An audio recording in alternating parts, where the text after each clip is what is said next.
Hey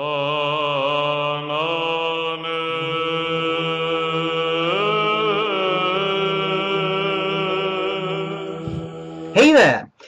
Today we're going to be talking about a pen by a brand that I fairly like, even though I don't have a whole lot of pens by it, but I think it's a cool brand. It is Kaweco. Kaweco from Germany. Since 1883, I don't know that, it just says that here, and it gives you a license to write. I suppose that's better than a license to kill when you think about it. You get this nice little cardboard box thing. What's on there? It has the address, both the email address and the physical address in Nuremberg. Out slides this little tin, which I always find particularly nice with Kaweco pens. It's a pretty cool tin. It actually has some stuff in relief, so this pen actually lies on top of that, sticks out a bit. Very nice eye for detail. Pretty cool and a bit old-fashioned. Sort of like this is stuff you would put your pens in. It opens up and out comes a Kaweco Student. Careful stuff doesn't fall out. But here we have it. We'll come back to that pen in a second. There was a cartridge and there was a cartridge placeholder. I don't know what the official name is, but I always call that a placeholder. It was in the pen when I got it. And these things don't have a bottom. They are completely open. So that you stick them in the pen and then they put the other one in the barrel. Which will just fit. Good if you want to take an extra cartridge with you. As you know, I'm more of a converter type, but that's alright. And then you have this very interesting shape in the box, like a Z or something, except it's kind of reversed, I suppose. But you could put, I suppose, 2 pens in there, which is kind of nice for storage purposes. I've just dropped my placeholder. Let me grab that before I step on it and break my neck. Okay, here we go. Tin gone. Kaweco Student. I'm going to talk about the pen. I'm going to tell you what I like about it, what I don't like about it, and then I'll do a writing sample. But before that, let's just discuss the parts of the pen. On top of the pen is the Kaweco logo, which I like. It's a really nice focus there. It's a really nice retro-looking logo with the syllables Kaweco in there. Then we have the clip. On the clip is again the word Kaweco in a nice old-fashioned writing style. Then we have that little thing at the end there, which looks quite cool. The clip itself is fairly springy, which I like. It's not so tight that you can't use it. Then we have the center band, and the center band says Kaweco once again, so there is no mistake, and this is a Kaweco pen.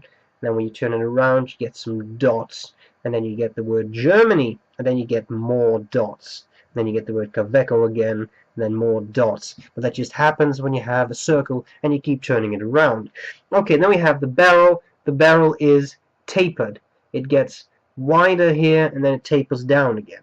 And I was using that and I had a weird feeling of deja vu, but I'll come back to that in a second. You unscrew the cap, and then this is completely translucent, by the way. I'm not sure how well you can see this in this light, but believe me, this is a translucent cap, and it is translucent all the way. So everything is translucent. And there's no white inner cap or anything. It's quite cool, and that means you can actually see the nib in there. Okay, we unscrew that. We have the barrel. The barrel is all plastic. It is see-through, and there is no hole in there. You know what that means. That means you could turn this into an eyedropper. That is an eyedropper filled pen, of course. However, the section is metal, and the threads are metal, so you could get some rust. On the other hand, my Delta Dolce Vita Oversize has the same thing, has a resin barrel and metal threads. It's meant to be used as an eyedropper, and I used it as an eyedropper. There was no rust whatsoever. So if this is some type of stuff that doesn't really rust a whole lot, then you should be fine. The pen does not come with a converter, and I fitted in a Visconti converter, which had a fairly pliable nipple that was easy to slide in there. My standard, you know, those Chinese converters I always use, didn't fit in there. They were too hard, so I couldn't fit them on there. But it is standard international, so you should be able to fit a bunch of converters on there, I suppose. Nib and feed can be screwed out. I'm not going to show you that now because there's ink in there, and as you can see, I'm already sort of inked up today. What I do want to show you is the shape of the section, which is very nice, sort of hourglass shaped Very pleasant to hold, I find. It's not huge, but it's very nice and smooth. Your fingers just slip in place, and just very pleasant to use. I don't find it slippery at all, uncomfortable at all, so I'm very happy with that. Then we have the nib. The nib again has that 3-syllable Kaweco logo on there and the letter B for broad. You can see some dried ink in there, a bit of scroll work, and the feed, well, that's nothing too spectacular. What I do like is that the feed 2 has that Kaweco logo on there. You don't see a lot of feeds that actually have manufacturers' logos on there, so I think this is a very nice touch. Albeit a small one, I think it's a nice touch. Alright, then the final thing I should talk about is size. It's not a huge pen, I'll take measurements later, but just to give you a bit of an idea, it's not a huge pen. It's a decent size though. I can definitely use this unposted, and you can use it posted too. You should be aware of the fact that this pen does not post very deeply. As you can see, this is the barrel, and if I push the cap on there, it doesn't go any further than that, even with some pressure. So then the pen gets pretty big. So actually, although it's possible it's not that big, I prefer to use it unposted, but of course that's a personal matter. Alright, we have to talk about performance. The nib was very dry. When I got it, I really had a lot of skipping, and I'm going to show you that in the writing sample. In the writing sample, I'm also going to show you what I did about it. And now it is a super wet pen, so it's easy to solve. And I'm not sure whether all students are like that. Maybe they are, maybe they're not. I've had this issue with Kaweco before, so I think their nibs are a little bit on the dry side, but you know, they are very smooth. So the writing performance itself, not the ink flow, but the writing is smooth. Absolutely no comments there. So that's very good for a nib in this price range, steel nib, etc. That's quite nice.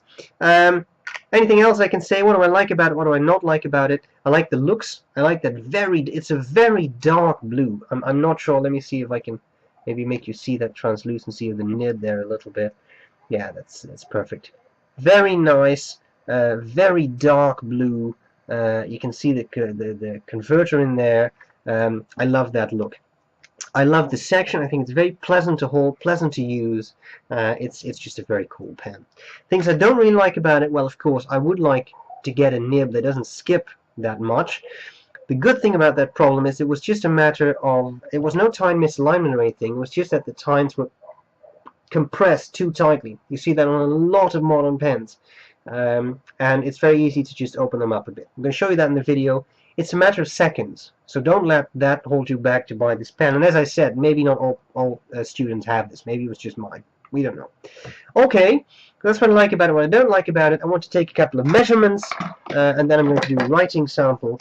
First, let's just weigh the pen. I just have an analog scale. It's not too precise. I would say it's about 25 grams, which is not bad. It's not super heavy. It's not super light either.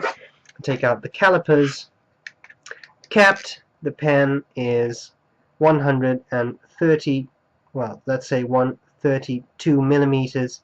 That's just over 5 inches. Uncapped, the pen is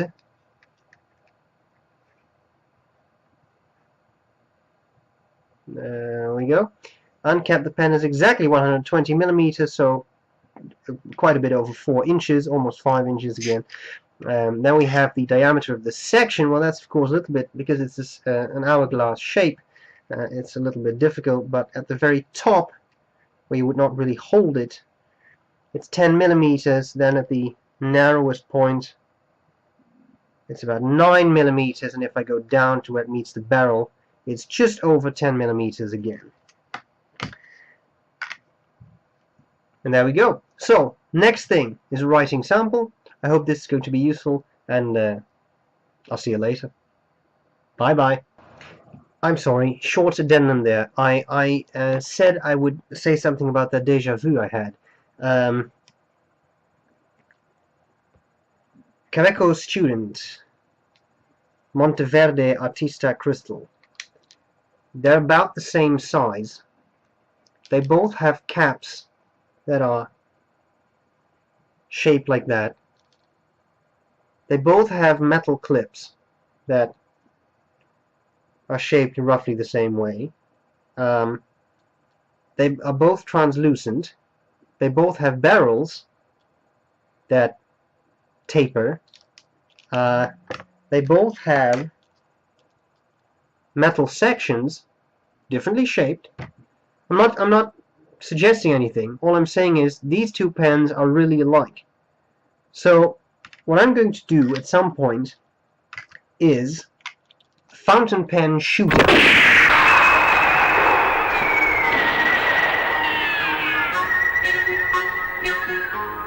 Well, anyway, between these two pens, I'm going to see which one I like better. But for now, let's just do a writing sample of this one.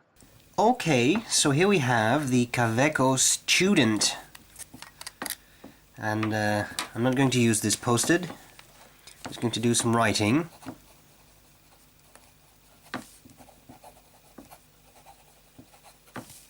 This is a broad nib, and the ink is Conway Stewart Tavy, which is indeed a relabeled diamine ink, but I don't know the... Or wasn't it denim? Diamine denim, this one?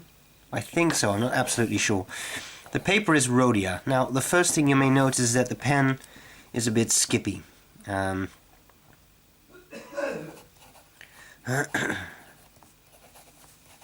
So, this is using absolutely no pressure. And in principle, a fountain pen should write under no pressure. So if you leave it like this, now it doesn't always work because sometimes these pens are a bit light these days, but it should write. And as you can see, it sort of does, but it's a pretty flimsy line. This is a very wet pen, Delta Dolce Vita. Actually has more problems. You'll always see that in a demonstration. In any case, the interesting thing about this pen is that it can do much better. And you see all those skips here? Well, if you'd add a bit of pressure, you see the huge difference just in ink intensity between the two. Now, the quite simple problem here is that, and I can't really show you that like this, but the simple problem is that the nib tines are aligned extremely tightly. There is no slit between the tipping of the nib whatsoever. And if you are a common, what do you call that, a regular viewer of my videos, then you probably know this trick, but I'm going to do this now anyway. I'm not going to give you the full explanation, so I'm going to be pushing down a bit on a hard metal object. Please watch the whole video if you're interested in this stuff. It's called something like making a nib wetter in seconds.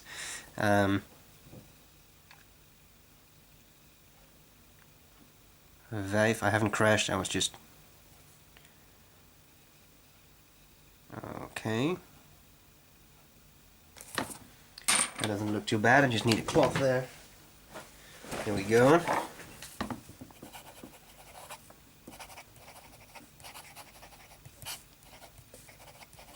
No pressure.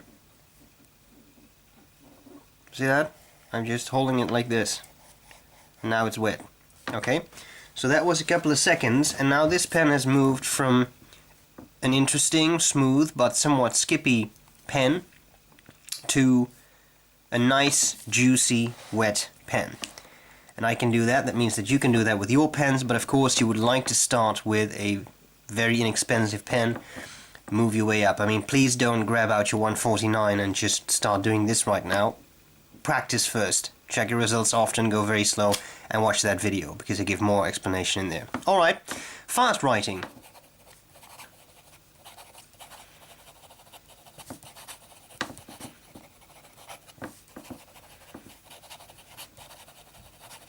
Fast writing, no skipping, boom, shakalaka. The whole thing works just the way I like it to work, and that's all there is to it.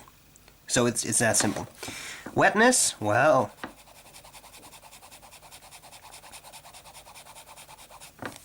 I would say it's pretty wet now, just the way I like my pens. What about line variation? Still there, no pressure, pressure. Of course, this is more pronounced when you have such a dry nib, right? Because then the fine line is going to be so fine you can hardly read it. For me personally, I prefer it like this. As you can see, you can still squeeze out a nice bit of line variation. It's a fairly responsive nib for a steel nib. And you know what? That's pretty much all there's to it. Just like to show you how this writes in reverse. Haven't tried that in the original nib setting, so I'm not sure whether it's a bit scratchy. You should probably hear, but it's much smoother like this. It's a very pleasant nib to use now, especially. It's very smooth, doesn't get snagged on the paper. I like it. I like it. So there you have it. I hope this was useful. And that was an artistic D. Forget about that. D. I hope this was useful, and I'll see you later. Bye bye.